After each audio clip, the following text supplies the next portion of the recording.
जय हिंद विद्यार्थियों, आपका स्वागत है आपके अपने YouTube channel online Gurukul free classes पर। इस नए सत्र में आपकी एनसीईआरटी की बुक में काफी एक्सरसाइज जो है वो बदल चुकी है, जिस कारण हम एनसीईआरटी मैथ को दोबारा अच्छे तरीके से, बहुत ही आसान तरीके से सीख रहे हैं। पिछली वीडियो में हमने प्रश्नावली 1.1 का ही चौथा प्रश्न किया था और उसी वीडियो में मैंने एक ऑब्जेक्टिव प्रश्न भी आपसे पूछा था, जिसका आंसर जो है वो स्क्रीन पर फ्लैश हो रहा है। जिन बच्चों ने इस प्रश्न के सही आंसर दिए हैं उन सभी को ढेर सारी शुभकामनाएं। और आज हम करने वाले हैं प्रश्नावली 1.1 का 5वां प्रश्न। बट उससे पहले अगर आप चैनल पर नए हैं तो चैनल को अभी सब्सक्राइब करें, साथ साथ बेल आइकन को ऑल पर सेट करें ताकि आपको आने वाले लेटेस्ट वीडियो की नोटिफिकेशंस मिलती रहे, और वीडियो को शेयर करें अपने दोस्तों के पास ताकि उनकी भी तैयारी अच्छे से हो सके। तो प्रश्नावली 1.1 के 5वें प्रश्न में हमें दिया गया है कि जांच कीजिए क्या किसी प्राकृत संख्या यानी प्राकृतिक संख्या n के लिए संख्या 6 की घात n अंक 0 पर समाप्त हो सकती है क्या। देखो, 5वें और 6ठे प्रश्न दोनों को सॉल्व करेंगे क्योंकि दोनों प्रश्न जो हैं वो थ्योरिकल हैं, तो बिल्कुल आसानी से समझेंगे। तो चलिए शुरू करते हैं इस वीडियो को। देखो, सबसे पहले तो प्रश्न को सही से पढ़ने से ही आधा प्रश्न सॉल्व हो जाता है। तो प्रश्न को सही से पढ़ो कि जांच कीजिए किसी प्राकृत संख्या यानी n के लिए कोई संख्या 6 की घात n अंक 0 पर समाप्त हो सकती है क्या। अब देखो, 0 अंक पर समाप्त होने वाली संख्या कौन कौन सी होती है ये आपको समझना पड़ेगा। तो मैं एक रफ काम आपको बता रहा हूं कि जिससे आपको अच्छे से समझ में आए कि प्रश्न क्या पूछा जा रहा है। अंक 0 पर समाप्त होने वाली संख्या कौन कौन सी है। एक तो 10 है, 60 है, 70 है, ऐसे कर करके जितनी भी संख्या यानी जिनका इकाई का अंक 0 पर खत्म हो रहा है, तो बस वही संख्याएं जो है वो 0 पर खत्म होने वाली संख्या है यानी समाप्त होने वाली संख्याएं हैं। ठीक है, चाहे वो 100 हो चाहे 1 लाख हो, तो ये सभी संख्याएं जो है वो 0 पर खत्म होने वाली संख्या हैं। अगर इनके अभाज्य गुणनखंड की बात की जाए, देखो 10 के अभाज्य गुणनखंड है तो 2 पंजे 10 हो जाएगा, और 60 के अगर अभाज्य गुणनखंड करें तो 60 के अभाज्य गुणनखंड जो होंगे वो 2 गुणा 3 2 3 6 और गुणा 2 पंजे 10 और एक और गुणा में लगेगा 2। ठीक है, 2 दूनी 4, 4 दूनी 8, 4 12, 12 पंजे 60। तो ये इसके अभाज्य गुणनखंड हो गए। ऐसे ही 70 के अभाज्य गुणनखंड निकाल लो। 70 के अभाज्य गुणनखंड क्या होते हैं, 2 गुणा 5 2 पंजे 10 और गुणा 7 यानी 7 दूनी 14, 14 पंजे 70। अब देखो, इससे क्या पता चलता है कि सभी के जो गुणनखंड है उसमें 2 और 5, 2 और 5 और 2 और 5 ये जरूर आ रहे हैं जिनके इकाई के अंक में 0 हो, यानी 0 पर समाप्त होने वाली संख्या होने के लिए उसके गुणनखंड में 2 और 5 होना जरूरी है। तो हम क्या कर लेंगे, हम 6 के अभाज्य गुणनखंड निकाल लेंगे। तो 6 के जो अभाज्य गुणनखंड लिखेंगे, 6 के अभाज्य गुणनखंड बराबर क्या निकलेंगे, 6 के अभाज्य गुणनखंड 2 गुणा 3 निकलेंगे।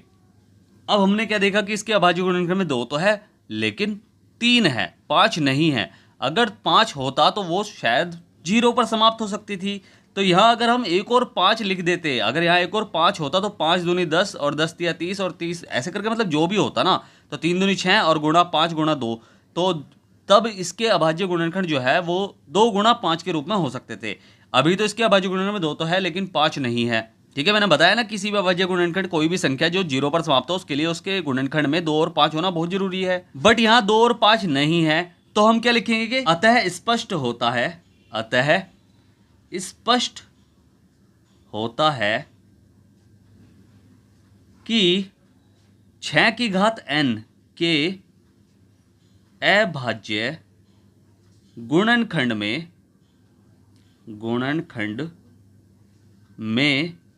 5 नहीं आता। ठीक है, 5 नहीं आता है, फिर हम इसे लिख सकते हैं 2 गुणा 5 के रूप में नहीं है इसके अभाज्य गुणनखंड, 5 नहीं आता, इसलिए यह संभव नहीं है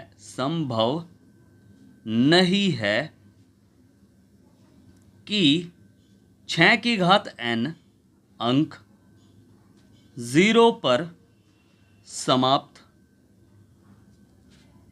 हो सकती है।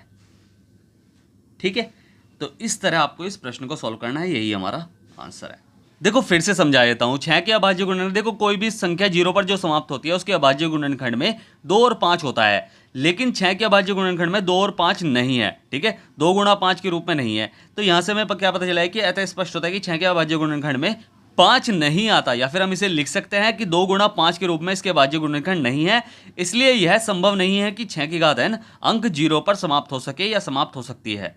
क्लियर, समझ में आया। अब ऐसे ही हमें छठा प्रश्न करना है। छठा प्रश्न क्या दिया गया है कि व्याख्या कीजिए कि 7 गुणा 11 गुणा 13 प्लस 13 और 7 गुणा 6 गुणा 5 गुणा 4 गुणा 3 गुणा 2 प्लस 5 एक भाज्य संख्या क्यों है। तो देखो सबसे पहले तो आपको इन सबको सॉल्व करके एक संख्या बना लेनी है। जैसे ये संख्या है, इसे जब हम सॉल्व करेंगे तो क्या बनेगी, 7 गुणा 11 गुणा 13 प्लस 13 हो गया। अब 7 गुणा 11 गुणा 13 करके तो आएगा 1001 और प्लस 13 कर लेंगे तो क्या आएगा, 1014 आएगा, यानी 1014। अब इसके अभाज्य गुणनखंड निकाल लो। 1014 के जो अभाज्य गुणनखंड निकलेंगे, क्या निकलेंगे, 1014 के निकाल लो।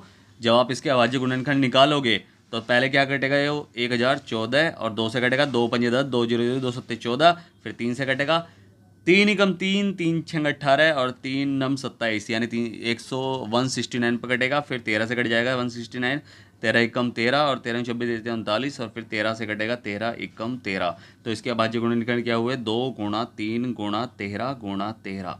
ठीक है, अब ऐसे ही इसके अभाज्य गुणनखंड निकाल लो।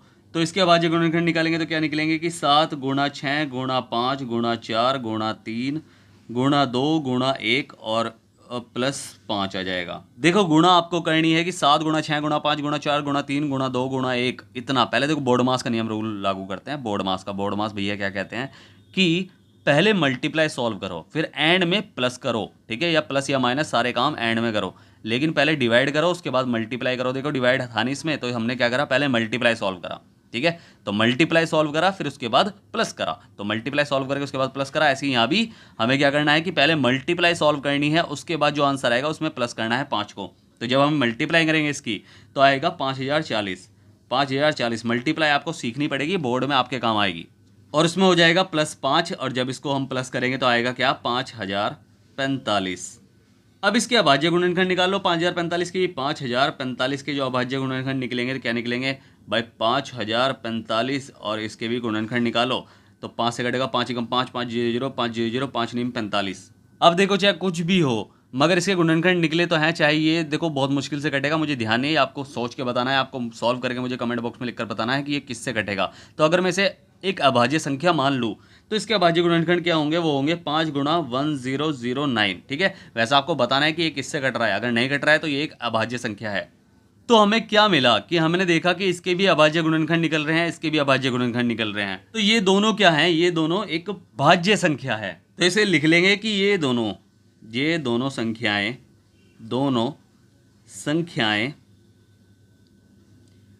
भाज्य संख्याएं हैं, भाज्य संख्याएं हैं। क्योंकि रीजन बताना पड़ेगा, क्योंकि पूछा है क्योंकि। ठीक है, क्योंकि भाज्य संख्याओं को अभाज्य गुणनखंड के रूप में लिखा जा सकता है,